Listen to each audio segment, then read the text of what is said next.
Barack Obama changes Bush's human rights policy by seeking a seat for the US on a UN Human Rights Council.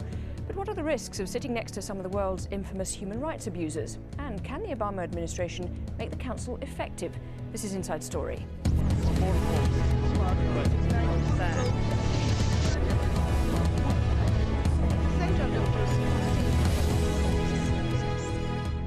Hello and welcome, I'm Lauren Taylor. The US, Russia, Cuba, China and Saudi Arabia sitting at the same table, working for the same cause as members of the UN Human Rights Council. The UN General Assembly met on Tuesday to fill the vacant seats on the council, which has 47 members elected for a term of 3 years. The memberships of 18 countries expire this year. 20 countries applied for those vacancies. One of the most controversial contestants was the United States of America. And here's Bethan Howe telling us why. By the United States joining the UN Human Rights Council, Barack Obama is sending yet another message to the world that he is different from George Bush. It's well known that the previous administration had its own brushes with alleged human rights violations. Scandals from prisons in Iraq and Guantanamo dogged the Bush presidency even after it was over. By definition, if it was authorized by the president, it did not violate our obligations under the Convention Against Torture. And when the UN decided to create its Human Rights Council in 2006, the United States actually voted against it being established. In stark contrast was one of Barack Obama's first acts as president. In order to effect the appropriate disposition of individuals currently detained by the Department of Defense at Guantanamo, and promptly to close the detention facility at Guantanamo consistent with the national security and foreign policy interests of the United States and the interests of justice, I hereby order. Now Obama is joining what many say is a flawed system that has failed to deliver from the outset. Critics say there have been many human rights violations across the world that have not been dealt with by the Council. It's been suggested that the Obama administration wants to improve the Council from within. This year, there were 20 candidates up for election and re-election to the Council. These include countries who are known to have poor human rights records, including China, Russia and Saudi Arabia, which means the US could end up sitting next to one of these controversial states. This could also be one of the reasons Barack Obama is so keen to join. With the world financial crisis still biting, the West is looking east for help. And better relations with China and its strong economy could be part of the president's agenda. Whether it's financially or diplomatically advantageous, it is clear that by making this move, Barack Obama is determined to separate his administration even further from that of his predecessor. Bethan Howe, Inside Story. Joining us today are our guests in New York at the United Nations headquarters, Steve Crawshaw, Director of UN Advocacy at Human Rights Watch. In Washington, D.C., Brett D. Schaefer, Senior Fellow at the Heritage Foundation, and also in Washington, D.C., Phyllis Bennis, who's a Fellow at the Institute for Policy Studies and author of Calling the Shots, How Washington Dominates Today's UN. Steve Crawshaw, we heard some of the reservations about the functioning of this body, but is it generally a good idea for the UN to cite for the US to join? I think it's an excellent idea. To be honest, even under President Bush, I think that the United States could have played a useful role inside the Council, despite the many abuses that we saw from the US administration during those years. But now, with President Obama having set a new path, if you like, actively condemning torture and many of the other abuses that we have seen, I think that it is clear that the US can be a strong voice for human rights. Of course, there will be concerns about the US's own track record and what it will continue to do, but it can certainly be a very strong voice inside the Council and help it get stronger in the future, I hope. Brett Schaefer, would you agree with that view? No, I wouldn't. The United States is going to be one of 7 Western European and other countries at the table, and it's going to join about 11 or 12 other countries that have consistently supported human rights in the Human Rights Council. But that's a small minority. When you take a look at the voting record in the Human Rights Council, generally you see a majority of the countries voting negatively against that 11 or 12 that vote positively. The other ones tend to wash back and forth across, but the weight of the Council decisions, the weight of the voting records in the actions of the Human Rights Council has been negative. And there's no reason to believe that the United States' presence on the Council is going to fundamentally change that voting dynamic. Phyllis Bennis, just to bring you back to the body itself, the former Czech president wrote an article on Monday in the New York Times saying, imagine an election where the results are largely preordained and a number of candidates are widely recognised as unqualified. And he described it as a farce. Are there not flaws with it in general? There are flaws with every institution of this size. Every institution of the United Nations has flaws, of course. But I think that this is a really mistaken way to view it. The decisions are made largely by the regional groups. By the time the candidates get to the General Assembly for ratification, it's true, they're largely predetermined, but that's because they're chosen in the regional context. When the United States announced that they were going to run for this seat, New Zealand dropped out as a candidate to make sure that there were only 3 seats for that, only 3 candidates for the 3 seats available. I think that it is very important that the U.S. engage. President Obama has indicated his intention to close Guantanamo. That's great, but he hasn't said anything yet about Bagram, where allegations of torture have gone on as well. So I think this is a very important move. Steve Crawshaw, if I could bring you back to the voting system initially, it sounds as though it's just a foregone conclusion. I mean, surely that doesn't make sense in terms of an organisation that's trying to be transparent, does it? I think the voting system is, as described there, hugely problematic, and I think the United States has actually played a rather negative role, unfortunately, on that in recent weeks and months. The idea of the Council, which replaces the Commission on Human Rights, which existed until a few years ago, and the important change was the voting system where you had to make a pledge as a candidate for the Council to uphold the highest standards in human rights, and you had to pledge how you would fulfill your own obligations to human rights. And that meant there was competition. We saw in the last couple of years, Belarus, for example, stood in 2006, and a campaign by Human Rights Watch and other NGOs around the world meant that Belarus lost because of its human rights track record, even though it was confident of winning. Last year, Sri Lanka was exactly the same thing. They'd hoped to win, they didn't. And we hoped we were building up a sense of saying, if you want to be a candidate, you really need to have a track record, otherwise you'll get embarrassed. What's now happened, as was described there, is far too many of the groups have no competition, and most depressingly of all, the West European Another group, the Western group, which includes all the West Europeans and North Americans, United States, and also, for example, New Zealand and Australia. As was described there, New Zealand dropped out. The perception was that US wanted that to happen, which of course is a very bad signal for the future if you want the membership to be good. Brett Schaefer, how much of a problem is it also to sit down with other countries that don't necessarily have a good human rights record? In fact, I suppose you could argue that people would question whether the US has as well, but in terms of what it means for the US, they're going to sit down with people who have, in some cases, a very poor record on human rights. It's not so much a problem to sit down with countries that have poor human rights records, as long as you're willing to discuss those problems and try and encourage them to address them forthrightly. What it is a problem with is the Human Rights Council. When you have a preponderance of human rights abusers or human rights, or countries that don't value and promote human rights in their own countries, on the Council, those values or that lack of standard is reflected in the decisions and the actions of the Council itself. You see this over and over again. You see the Special Rapporteur for Freedom of Expression is now charged with talking about instances of too much open expression, too much freedom of speech. You see the defamation of religions resolutions passed, which would constrain freedom of expression, freedom of speech, and freedom of religion in the entirely inappropriate manner. And you see these also a number of country-specific special rapporteurs eliminated, looking at the human rights situations in Cuba, Liberia, other places. Phyllis Bennis, if I could quote to you a UN Watch report, they say that tragically a majority of 32 out of 55 countries in one instance acted as a mutual praise society, misusing the process in order to legitimise human rights abusers instead of holding them to account. What do you make of that kind of criticism of the whole body? Well, UN Watch is an organization designed to undermine the legitimacy of the UN across the board, the Human Rights Council being one of them, so I'm not surprised to hear that.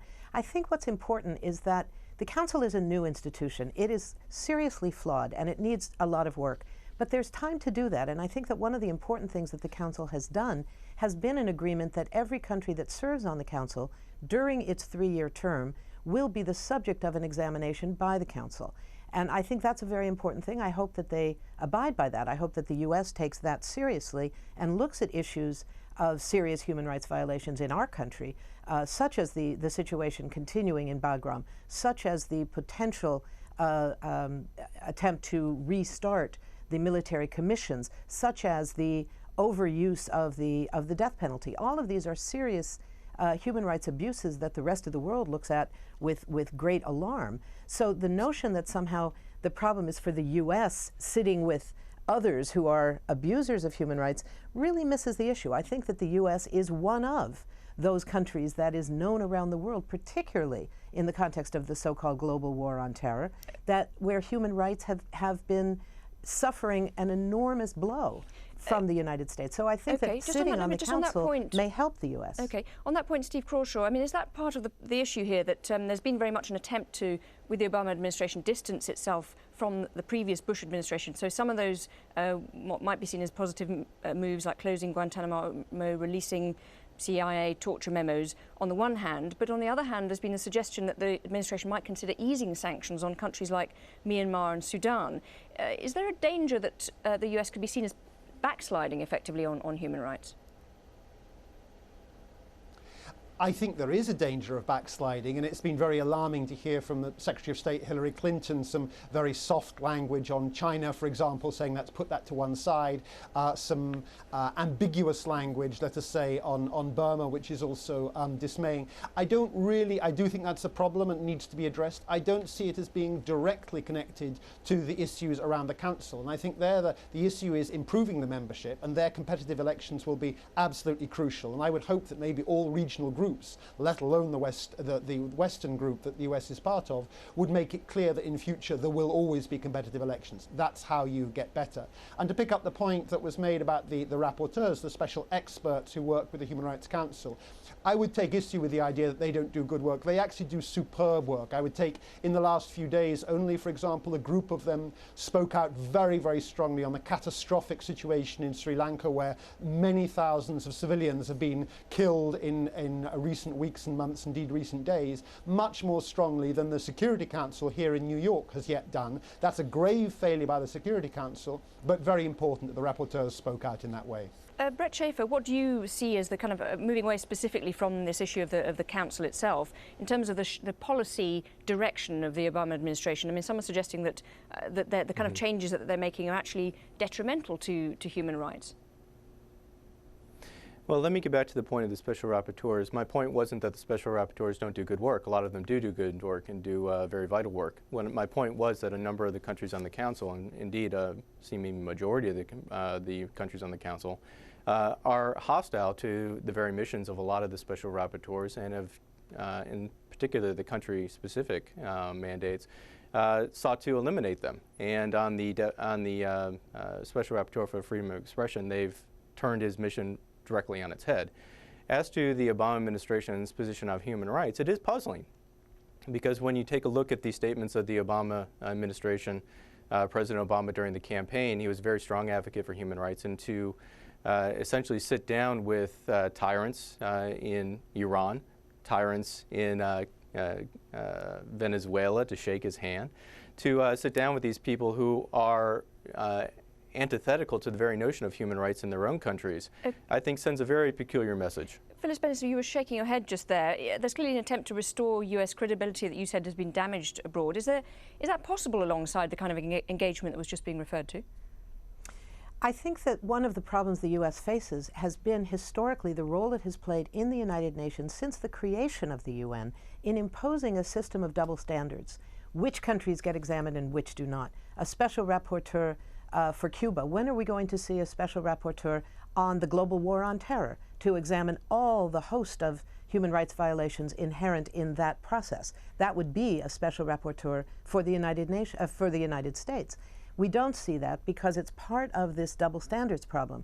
So I think there's a lot of work that needs to be done, and I think that participating in the Human Rights Council is a signal partly on the question of human rights, which is so important, but more broadly on the question of intention of engaging or re-engaging with the United Nations, something that George Bush for 8 years dismissed as irrelevant or a hindrance to U.S. policy.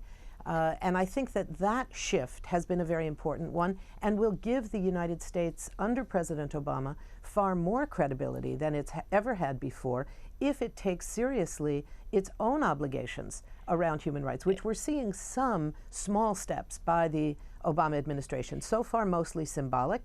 Closing Guantanamo Bay is an important symbol, but if the prisoners there are still being held incommunicado, subjected to these military commissions, then the closing of the prison physically doesn't mean much. The problem will be the effort to make those real. Steve Crawshaw, if I could just bring you in on that issue that Phyllis Bennis was just referring to there. I mean, are there double standards within not just the UN but within this particular council?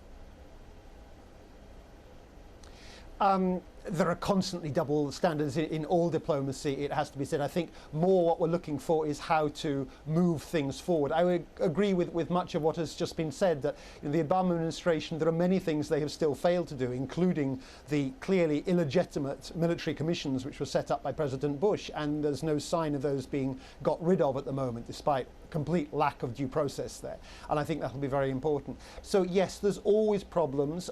We obviously, as a human rights organization and others in civil society, others around the world, are trying to confront double standards, but that's a hard uphill battle. I think what's important is, can we move things forward or not? Can the Human Rights Council move things forward? The answer is absolutely yes. And there was a very odd mentality, I think it's fair to say, with the Bush administration that felt if you weren't getting everything you wanted, then you just stamped away from the table and said, well, I'm taking no part of this. The reality is, of course, you can change things. Diplomacy can be very frustrating because it often moves slowly. But can you move things forward by moving slowly? Absolutely, you can as well. Brett Schaefer, would you agree that you have to? It's in the end, it's really just about pragmatism, isn't it? Well, you can engage with the Council, but it's a doomed effort. You take a look at the experience of Canada over the past 3 years of the Council. It has raised issues, it has offered resolutions, and every single time it has virtually failed. And that's because of the numbers and the dynamics in the Council itself. When you have a preponderance of countries on the Council that are hostile to human rights and fundamental freedoms, you can't expect the Council to be a champion of those values. And the U.S. President on the Council is not going to change that dynamic whatsoever.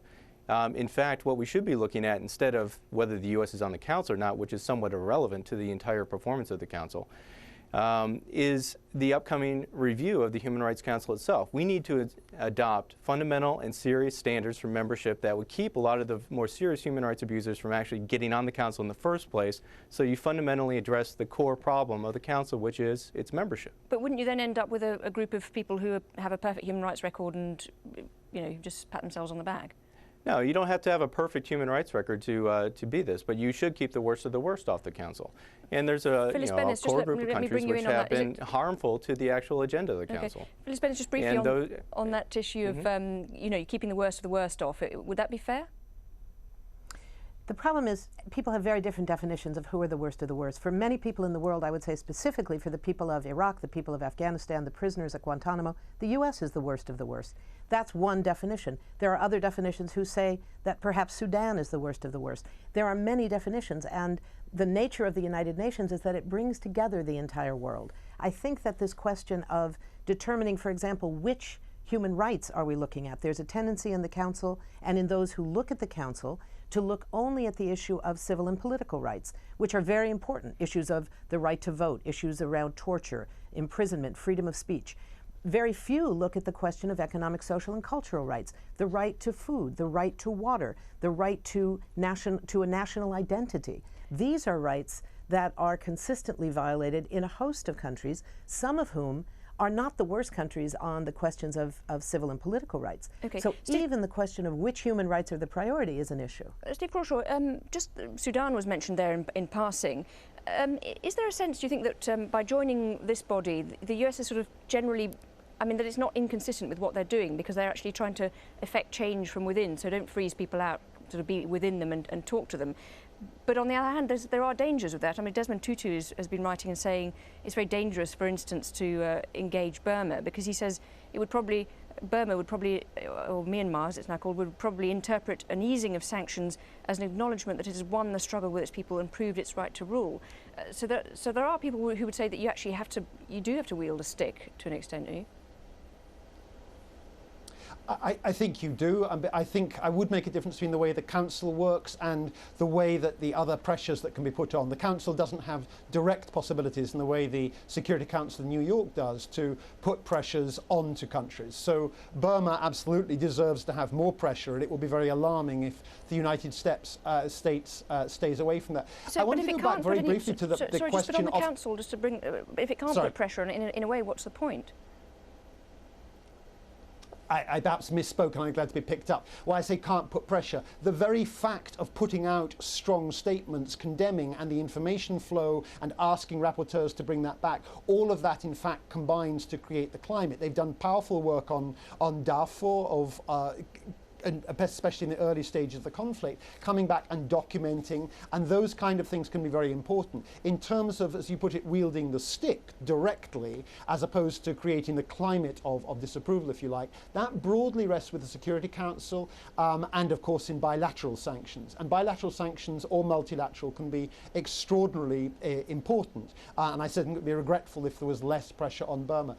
On the force of the Council, I did want to return very briefly to the idea of the strong pledges, and I think that, as was described, would actually be very important. And as I mentioned earlier, there is at the moment, you must subscribe to the highest standards on human rights. The reason that language is so vague, sadly, is precisely because of the failures of the United States until now. The obvious way of framing the pledges was to say, well, any government must have signed up for the core United Nations conventions and treaties against, for example, torture and other range of things. The United States, sadly, doesn't meet that, so it would have excluded the United States, which has not signed up, for example, the Convention on the Rights of the Child, a key issue in so many respects. Only United States and Somalia are the only two countries which have failed to do so. Also on women's rights, elimination of... So Brett those Schaefer, are the kind of things that America should change on. Brett Schaefer, if I could just bring you in briefly. I mean, is this not more about an image change for the United States rather than actually something they can achieve in the short term? It's part of trying to improve their image abroad generally, isn't it? Well, I mean, let me address that point before about the UN conventions. There are some that are very good and some that are flawed. Convention on the Rights of the Child is one that is flawed. The United States Senate has some serious concerns about it, as does the administration, which, when it signed it, stated a number of different concerns. But the whole notion that only the United States and Somalia are the countries that haven't signed on to the Convention on the Rights of the Child, I guess that means that every other country that has signed on to it, including Sudan, including Congo, including China, including a number of other countries which decidedly don't observe that convention, are to be admired. This is a false standard. Phyllis Bennis? You have the capacity to hold a country accountable when it signs on. When a country says, as the U.S. has in the Rights of the Child, we don't respect that. We don't agree with it. We don't think that children have rights. We think that parents should be able to do whatever they want, that children don't have the same rights as others. That means you can't hold them accountable to something when they acknowledge that they don't agree with it. It's true, there are many countries, including the U.S., but certainly including Congo and others, who sign treaties and then do not implement them. But once they've signed a treaty, there's a basis to hold them accountable. Okay. And it's that kind of accountability that the Human Rights Council hopefully can move towards. On that optimistic note, we must leave it there. We've run out of time. But thank you very much indeed to our guests in New York, Steve Crawshaw, in Washington, D.C., Brett Schaefer, and also in Washington, Phyllis Bennis. Thank you very much indeed for joining us. And thank you very much for watching this edition of Inside Story. We always welcome your comments and suggestions. You can email them to us, insidestory@aljazeera.net. Bye for now.